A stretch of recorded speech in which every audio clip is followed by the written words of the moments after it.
Set for a January 14th, 2025 release on Steam by developer Split Light Studio and publisher VR Kiwi, Pirates VR Jolly Roger sets you in the shoes of a treasure-seeking pirate trapped on a mysterious and perilous island in the Caribbean. This linear experience offers up some exploration, looting, puzzles, and action. Is this the Pirates of the Caribbean adventure VR needs to start 2025? Let's see. Watch Season 12 of the Lab Video Game TV on Flow 1 in 25 Caribbean countries. Download the Blue app to watch us on the go. Check out the Lab Video Game TV on the Sage Projects on Ontario's Island Radio 101.3 FM. Visit the website at thelabvideogametv.com and reach out at contact@thelabvideogametv.com. Let's see what Pirates VR Jolly Roger has to offer. I'm not going in there. Claustrophobia, you know. The story here is, you're shipwrecked on a mysterious Caribbean island with only your mouthy parrot by your side. Down the rope! Quick, quick! You're in search of Davy Jones' lost treasure, and in order to get it, you'll trek through all the dangers this lovely island has to offer. Here's the thing about this story though, none of it is told in-game. Well, very little. Close to game's end, there's a monologue by Davy Jones, but I pretty much pieced together what I just told you from info on the game's website, the press kit, and that bit at the end. So, it's a if you blink, you miss it kind of story. Your character talks to himself about treasure, your parrot also chimes in, but there's no narrator, no opening story, no NPCs to fill in gaps, no cutscenes. You simply start the game and get going with no real rhyme or reason. This, I think, is a missed opportunity to add substance, some meat on the bones. Because, I'll tell you this right out the gate, Pirates VR Jolly Roger is a pretty bare-bones experience, and a story told by a narrator with some cutscenes between chapters would have helped. As it stands, there's nothing here to connect you to the experience. This creates an obvious disconnect. If all you want is an arcade-style experience, this still may or may not be right for you either, because this isn't exactly an action-rich game. It'll be a while before any action begins. So, I'm saying, if your game isn't just shut down the brain action, you're gonna need some more to maintain interests. This lantern belonged to an exorcist nun. She was captured by pirates and chose death in place of breaking her vows. Just pulling your leg. She became a pirate captain herself. The sound is done pretty well here. The musical score is quite fitting. The atmospheric sounds certainly add to the experience. The sound effects are on point. And although your character's voice is low-tier B-movie grade and the parrot is annoying to listen to, the overall sound design gets a pass. There must be more hidden symbols in the cave. The visuals here, while not breathtaking, are still very well done. I cranked everything up to ultra and the environments look great.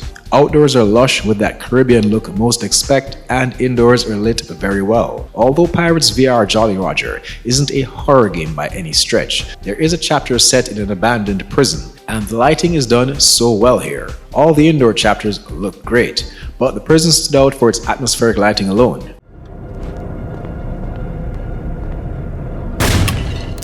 Items are detailed enough, and the player's hands and weapons look great.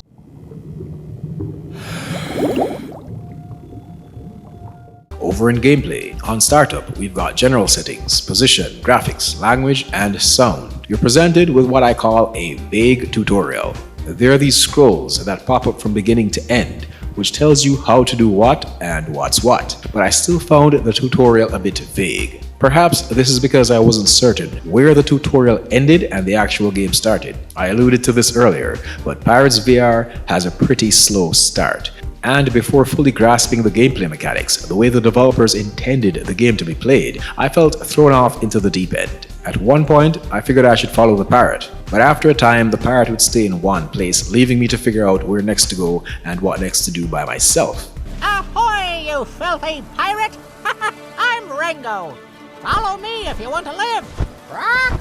Other than Pirates VR's slow burn beginning, I had a really slow start figuring out what exactly I was supposed to do. After what felt like hours wandering about aimlessly, I found some missing items, one at the bottom of the ocean, and I was able to progress. After the initial hitch at the beginning, I was able to maneuver through the rest of this relatively short and easy experience, hitch-free. You can't crack the chest open. You don't even have a beak.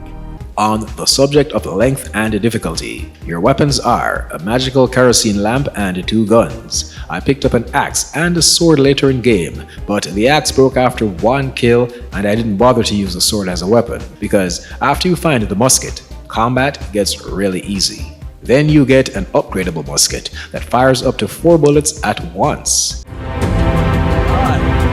Nobody can stop me. There's very little enemy variety, which is fine, as there are no rules set in stone on how many different enemy types should be present on a haunted Caribbean island. But the enemies that do pop up aren't very crafty and usually go down with 1 to 4 shots. And ammo is generously placed throughout the levels, so combat is pretty forgiving, and so are the puzzles.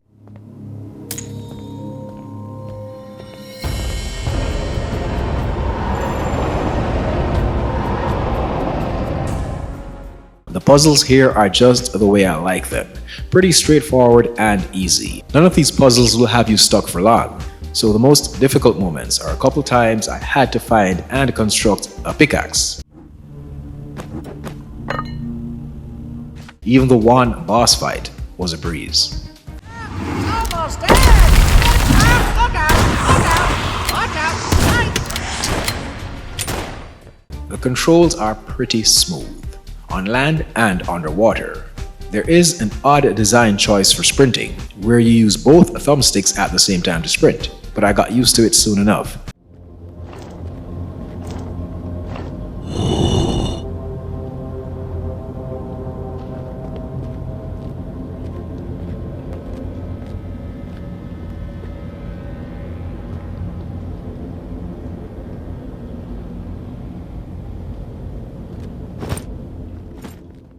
Some of the VR interactions are a bit janky at times. Sometimes opening chests become a bother. Climbing, which uses a stamina mechanic, feels like it requires a bit too much precision, and jumping to grab a vine also failed more times than it worked.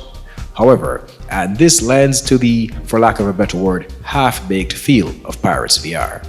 In the tutorial level, you're taught to do this, jump onto a vine, but I never saw the need to do that again beyond the tutorial.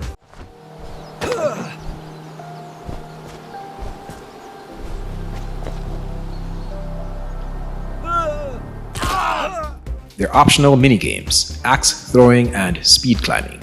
You're able to participate in these by collecting treasures, and that's the only reason for collecting these trinkets throughout your journey. It would have been great if, again, there was more to this experience, more reasons to loot, as I had no interest in these minigames. If there was a vendor in game, maybe between chapters, where you could purchase weapons, upgrades and so on, then yeah, but no such thing. The looting aspect of the game feels pointless as is, unless you're really into axe throwing and speed climbing.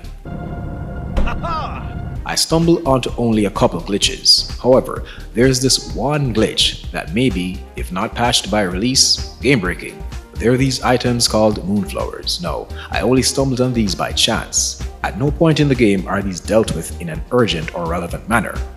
But at game's end, Davy Jones gives you an option. Give him moonflowers or die, basically. If you didn't collect at least 3, he will say it's not enough and send you down a pit. When this happened to me, the game seemed to just crash. No bad ending, nothing. When I ran through it again with 3 moonflowers, I got the good or only real ending. That is a major glitch, a game-breaking glitch if not patched. At the point that Davy Jones gives you this option, you can't turn back and go get the missing flowers. And this would be fine if the game gave me a proper bad ending, but it just glitched out at the bottom of the pit. Like I fell through the map and the game crashed. The idols, they demand gifts. So let me sum this up. Pirates VR Jolly Roger is a decent experience. It looks good, controls well, and sounds great. However, this is not enough to make a game great, or even good. No, while this isn't a bad game, it feels terribly undercooked and oversold. What I've experienced here, in comparison to what is stated on the website, are not the same. And while this is undercooked for several reasons, you'd be surprised what even a light story, told with cutscenes and a narrator, could have done to flesh this out a bit more. Pirates VR Jolly Roger is an okay experience, an experience that feels like the devs weren't certain what they wanted this game to be. Like they started out aiming for an epic VR pirate adventure game, with looting, exploration, crafting, and an upgrade system, but then settled for something closer to a casual arcade hack-and-slash experience instead. I see potential here, but unfortunately I'm going to have to say wasted potential. I didn't expect something like Black Flag VR, but I did have my fingers crossed for a bit more than this. The curse! The curse! Old Davy's curse! Davy Jones done to wake such terrible magic. Rob the temple! Rob woken the curse! Watch Season 12 of the Lab Video Game TV on Flow 1 in 25 Caribbean countries. Check out the Lab Video Game TV on the Sage Projects on Ontario's Island Radio 101.3 FM. Visit the website at thelabvideogametv.com and reach out at contact@thelabvideogametv.com.